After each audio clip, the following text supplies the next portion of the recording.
প্রতিনিধি। এখন শুনবেন স্থানীয় বাংলা সংবাদ। গড়ে তুলতে হবে। এছাড়া ঠান্ডা সর্দিজনিত উপসর্গ দেখা দিলেই করোনা পরীক্ষা করাতে হবে।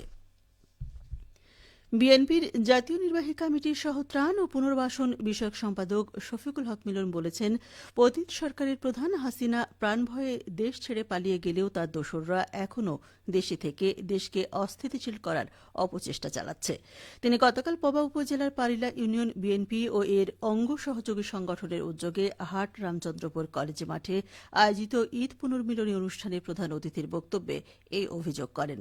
তিনি বলেন, এই চক্র দেশে নানাভাবে বিশৃঙ্খলা ও সংকট তৈরি করছে, এমনকি জাতীয় সংসদ নির্বাচন পেছানোর ষড়যন্ত্রও তারা করছে। এই পরিস্থিতিতে দেশের সংকট নিরসনে জাতীয় নির্বাচন ছাড়া অন্য কোনো বিকল্প নেই। পারিলা ইউনিয়ন বিএনপির আহ্বায়ক রেজাউল করিমের সভাপতিত্বে এবং সদস্য সচিব মোখলেসুর রহমান রেন্টুর সঞ্চালনায় অনুষ্ঠানে স্থানীয় বিএনপির নেতৃবৃন্দ উপস্থিত ছিলেন। সিরাজগঞ্জের শাহজাদপুরে কবিগুরু রবীন্দ্রনাথ ঠাকুরের কাছারি বাড়িতে হামলা ও ভাঙচুরের ঘটনায় ৫ জনকে গ্রেপ্তার করেছে যৌথ বাহিনী ও পুলিশ। গতকাল রাতভর উপজেলার বিভিন্ন স্থানে অভিযান চালিয়ে তাদেরকে গ্রেফতার করা হয়। সিরাজগঞ্জ সেনাবাহিনী ক্যাম্প সূত্র জানায়, গত ১০ জুন জেলার শাহজাদপুরে রবীন্দ্রনাথ ঠাকুরের স্মৃতি বিজড়িত কাছারি বাড়িতে হামলার পরপরই ঘটনাস্থলে পৌঁছে পরিস্থিতি নিয়ন্ত্রণে আনে সেনাবাহিনীর সদস্যরা।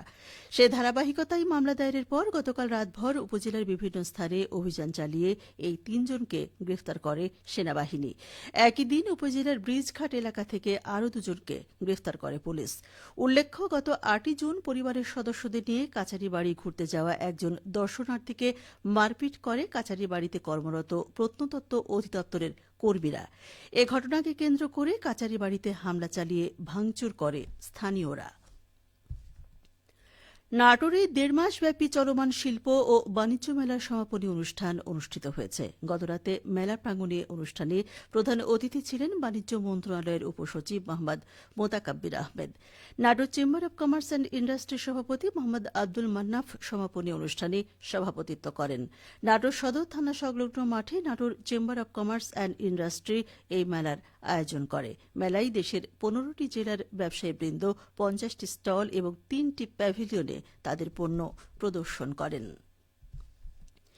ইতিহাস, ঐতিহ্য, শিল্প, কলকারখানা, শিক্ষা, স্বাস্থ্যসেবা, কৃষি উৎপাদন সহ নানা দিক থেকে এগিয়ে থাকা বগুড়াকে বিভাগ ঘোষণার দাবিতে মানববন্ধন ও স্মারকলিপি প্রদান করা হয়েছে।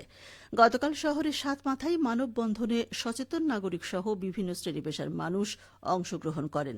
মানববন্ধন শেষে বগুড়া জেলা প্রশাসক কার্যালয়ে প্রধান উপদেষ্টা বরাবর স্মারকলিপি প্রদান করা হয়।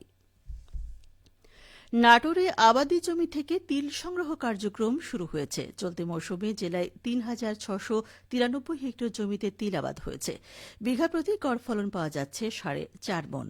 কৃষি সম্প্রসারণ অধিদপ্তর নাটোর জেলা কার্যালয়ের উপপরিচালক মোহাম্মদ হাবিবুল ইসলাম খান জানান, কৃষি বিভাগ তেল ফসলের উৎপাদন বৃদ্ধির মাধ্যমে ভোজ্য তেলের ঘাটতি পূরণে বিভিন্ন পদক্ষেপ গ্রহণ করেছে। তিল চাষে জেলার ক্ষুদ্র ও প্রান্তিক পর্যায়ের কৃষকদের প্রণোদনাও প্রদান করা হয়েছিল। ফলশ্রুতিতে জেলায় কষ্ট সহিষ্ণু, অনায়াসলব্ধ এবং লাভজনক ফসল হিসেবে তিলের উৎপাদন বৃদ্ধি পেয়েছে। খেলার খবর, ফুটবল। জাতীয় গোল্ড কাপ ফুটবল টুর্নামেন্টে অংশগ্রহণের লক্ষ্যে রাজশাহী বিভাগীয় বালক ও বালিকা পর্যায়ের টিমে স্থান করে নিয়েছে নাটোরের ৪ খেলোয়াড়। আজ সকালে রাজশাহীর শারীরিক শিক্ষা কলেজ মাঠে এই টিমের খেলোয়াড়দের বাছাই করা হয়। বালক টিমে সুযোগ পাওয়া নাটোরের ২ খেলোয়াড় হচ্ছেন আলিফ ও বাবুল এবং বালিকা টিমে সুযোগ পাওয়া ২ খেলোয়াড় হচ্ছেন মিমি ও মনি। জেলা ক্রীড়া অফিসার রাকিবুল হাসান এছামি জানান, রাজশাহী বিভাগীয় টিম ঢাকায় অনুষ্ঠিতব্য জাতীয় গোল্ড কাপ ফুটবল টুর্নামেন্টে অংশগ্রহণ করবে। সবশেষে আবহাওয়া। আজ দুপুর ১২টায় রাজশাহীতে তাপমাত্রা ছিল ৩৬°C। এ সময় বাতাসে আপেক্ষিক আর্দ্রতার পরিমাণ ছিল ৫৪%। রাজশাহী পার্শ্ববর্তী এলাকায় আজ সূর্যাস্ত সন্ধ্যে ৬টা ৫৪ মিনিটে। সংবাদ শেষ হল। আমাদের পরবর্তী সংবাদ দুপুর ২টা ৫ মিনিটে।